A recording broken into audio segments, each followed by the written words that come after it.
નહીં. વજનને ભૂલી જ જાઓ. વજનને વીઘાને કંઈ લેવા દેવા જ નહીં. કેટલા વીઘા તમારી પાસે જમીન વાવેતર કરવાનું એને ભૂલી જાઓ. જય દ્વારકાધીશ મિત્રો, કેમ છો બધા? મજામાં જશો ને એવી આશાથી ફરી એક નવો વિડીયો ચાલુ કરી દીધો છે.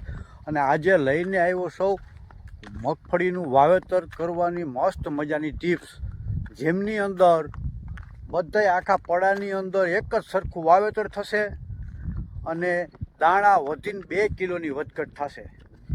એવું ગણિત, એવી મસ્ત મજાની ટિપ્સ છે. એવું હું તમને કહું ને એ રીતનું ગણિત કરીને તમે વાવેતર કરો એટલે 2 કિલોથી વધારે વધઘટ નહીં થાય દાણાની. મારી જવાબદારી છે, મારી ગેરંટી છે. હું છેલ્લા ઘણા બધો સમયથી આ ગણિતથી વાવેતર કરું છું. ઘણા બધા ખેડૂત મિત્રો શું છે કે આપણે મણને હિસાબે ને વીઘાના હિસાબે વાવેતર કરતા હોય કે દાખલા તરીકે કે ભાઈ 4 વીઘા જમીન છે, 1.5 મણ નાખવો હોય તોય 6 મણ દાણા હોય, બરાબર, તો વીઘે 1.5 મણ એવો હિસાબ કરીને વાવતા હોય છે લગભગ ખેડૂત મિત્રો. કે ભાઈ વીઘે 1.5 મણ છે, વાવેતર કરવા વાળાને કહી દઈએ કે આ 1.5 મણ છે ને વીઘે નાખવાના છે. એમાં શું થાય મિત્રો, કા દાણા વધે અને કા દાણા ઘટે. અને એવું ન થાય તો પછી આપણે વીઘા, બરાબર, જેમ જેમ વાવેતર થતું જાય ને એમ અમુક ક્યારામાં વળી કે ઓહો વધારે પડે છે, થોડાક ઓછું કરે, વળી 4-5 ગોથા મારે, આ તો થોડાક ઓછા પડે છે, વળી સેજ વધારે. ઓટોમેટિક ઉણીની સિસ્ટમ અત્યારે બધી આવી ગઈ છે. તો એમાં શું થાય કે અમુક ક્યારામાં ઘાટી થાય, અમુક ક્યારામાં પાકું થાય, વળી અમુક ક્યારામાં ઘાટું થાય. એક સરખું વાવેતર થતું નથી. અને હું તમને જે ટિપ્સ કહેવા જઈ રહ્યો છું, ટોટલી પહેલે ક્યારાથી લઈ અને છેલ્લે ક્યારા સુધી બધાય ક્યારામાં એક જ સરખો દાણો પડશે. બધાય ક્યારામાં એક જ સરખું વાવેતર થશે. પછી એમાં ક્યારા હોય તો પણ હાલે, સાહ હોય તો પણ હાલે, અને કોઈ મિત્રોને પાણીની સગવડ ન હોય અને વાવણીથી વાવવાની હોય વરસાદ પછી, તો દાઢો નાખેલા હોય તો પણ હાલે. તો આ ટિપ્સ છે. આ ટિપ્સથી ખેડૂત મિત્રો વાવેતર કરજો. અને પ્રથમ પહેલાં તો છે ને આ વિડીયોને શેર કરી નાખજો, એટલે બીજા ખેડૂત મિત્રોને છે ને આની જાણકારી મળે. અને નવા આવ્યા હોય મારી ચેનલની અંદર તો વિડીયોને મારી ચેનલને છે ને સબસ્ક્રાઈબ કરી નાખજો, કોમેન્ટ કરવાનું ન ભૂલતા, અને લાઈક તો કરી જ નાખજો, બરાબર. પછી બીજી વસ્તુ જો તમને કહું કે આમાં પછી શું થાય છે કે દાખલા તરીકે તમારી પાસે તમારે 10 મણ દાણાનું વાવેતર કરવું છે, બરાબર, તો અત્યારે પટ મારવો ખૂબ જ જરૂરી થઈ ગયો છે, ફરજિયાત છે, પટ મારવો જ પડે. પછી ગમે એ કંપનીનો ગમે ખેડૂત મિત્રો અલગ ગમે પટ મારતા હોય.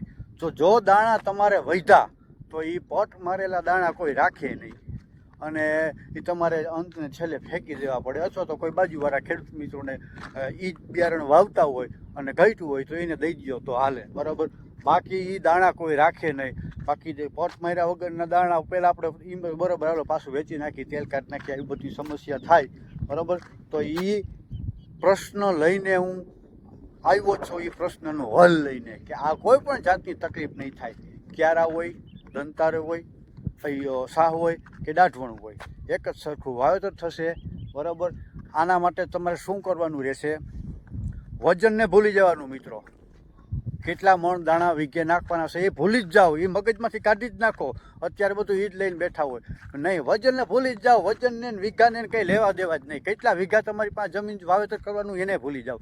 કેટલા મણ દાણા નાખવાના છે એને ભૂલી જાઓ, બરાબર. હા, એક છે કે મારે જો આ છે, બરાબર, અમારામાં વાવણી કરવાની છે, આ ક્યારો છે, આની અંદર 7 આયરું મારે વાવવાની છે, બરાબર.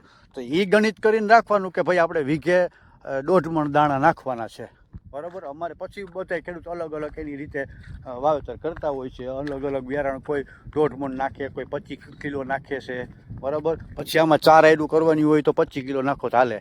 મારે 7 આયરું કરવાનું છે એટલે 1.5 મણની હિસાબે દાણો. એ પછી તમે ટૂંકમાં તમારી રીતનું જેટલા મણ વીઘે નાખવા હોય એ પ્રમાણનું બિયારણ તમે લીધેલું હોય એ રીતનો હિસાબ કરી લેવાનો, બરાબર.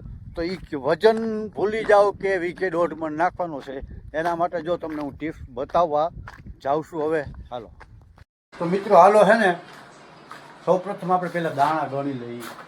તો ડોલ પણ હાલે, ટોપડી પણ હાલે, તગારું પણ હાલે, ગમે હાલે. આપણે જો આ ટોપડી લીધી છે, આ બિયારણ છે આપણું, અને ગણીને પહેલાં લુગડામાં રાખી દેશું. આ ટોપડીએથી ગણી લઈએ કેટલી ટોપડી એક જ કટામાં ગણવાની રહેશે આપણે.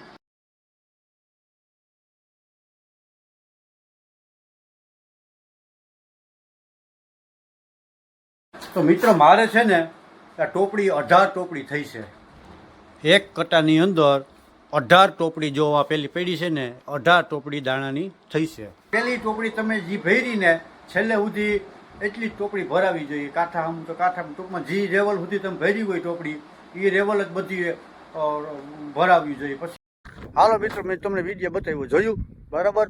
આવી રીતના તમારે 1 કટ્ટાની ટોપડી માપવાની છે. 1 કટ્ટાની ટોપડી માપાઈ ગઈ બરાબર. પછી તમારી પાસે કટ્ટા જેટલા હોય, કટ્ટામાં 2 મણ દાણા હોય, એનો હિસાબ કરી લેવાનો.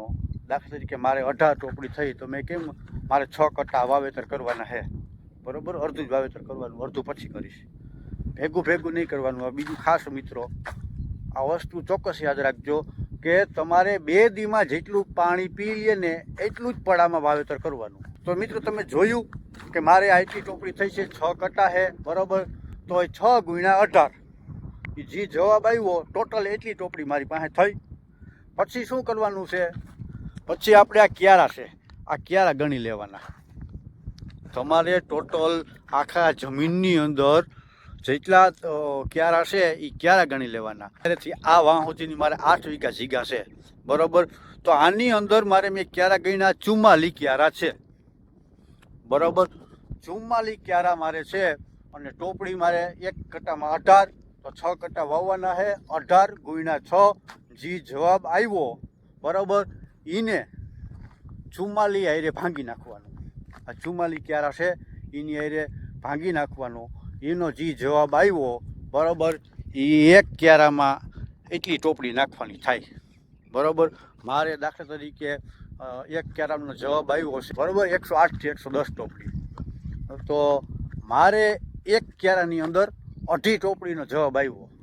1 ક્યારાની અંદર 2.5 ટોપડી મારે વાવેતર કરવાનું થશે બરાબર. ઉથલ લાગે વાંચી આપણે ઉપર ભરી લેવાનું ઓયણીનું.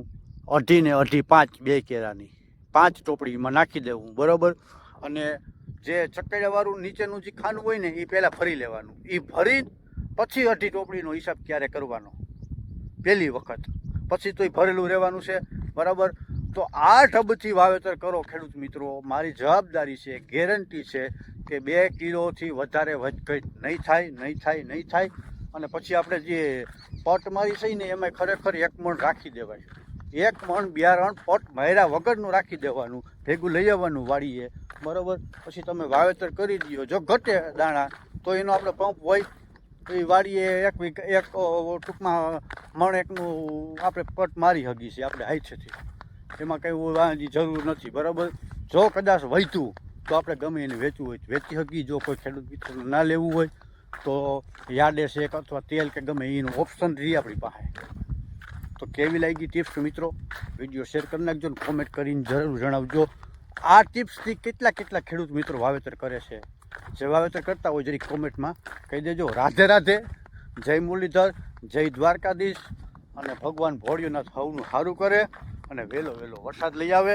વરસાદ સારું થાય એવી આપણે સૌ ખેડૂત વતી દ્વારકાધીશ પાસે પ્રાર્થના વાગી. જય શ્રી કૃષ્ણ, જય મુરલીધર.